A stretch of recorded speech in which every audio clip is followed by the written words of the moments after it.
इंदापूरमधील scrap bank या अनोख्या उपक्रमामुळे गोरगरीब आणि गरजूंना दैनंदिन वापराच्या वस्तू, सुस्थितीत असलेल्या मोठ्या घरातल्या महागड्या वस्तूही मोफत वापरण्यास मिळत आहेत। यामुळे गोरगरिबांचा आनंद द्विगुणित होतोय।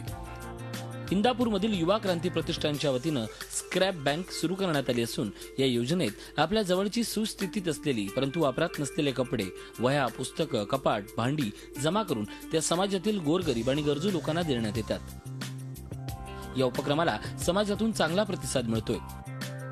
समाजातील सर्वच स्तरातील लोक या उपक्रमाला शक्य होईल तसा हातभार लावतायत। ऊसतोडणी कामगार असतील, वीटभट्टी कामगार असतील, भटके विमुक्तमधील पारधी समाजाचे पालावरील लोक असतील, जे गरजू गरीब आहेत त्या सर्वांना आपण त्या ठिकाणी जाऊन त्यांची गरज ओळखून आपण त्यांना संसारोपयोगी वस्तू, शालेय लहान मुलं असतील तर त्यांचे कपडे, खेळणी, शालेय वस्तू आणि खाऊ जागेवर जाऊन देतो।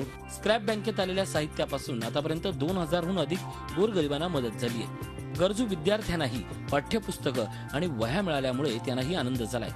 चांगलं केलं, गरीबाला वाटप केल्यामुळं तसं आम्हाला म्हणजे आम्ही एकदा अति गरिबी माणसं आहे, त्याच्यामुळे आम्हाला जरा समजायला भर पडली, कारण की समजायला जेवढे गरीब त्यांना कपडे आज दिले त्याच्यामुळे धन्यवाद। आम्ही बीड जिल्ह्याचे तर आम्ही गरीब परिस्थिती आमची ऊस तोडायला आलेले आहेत, आम्हाला कपडे दिले, आम्हाला आभार वाटलं। या उपक्रमाबद्दल स्थानिक आमदार दत्तात्रय भरणे यांनी या युवकाचं कौतुक केलं असून लोकांना मदतीचं आवाहन करण्यात आले।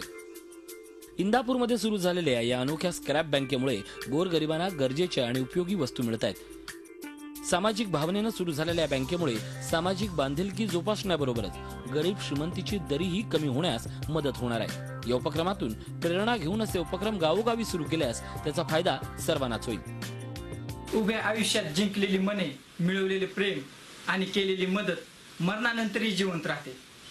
त्यामुळे मदत करत राहा, आपल्या मदतीची कोणीतरी वाट पाहत आहे। राहुल ढवळे, झी मीडिया, इंदापूर। झी 24 तास रहा एक पाऊल पुढे।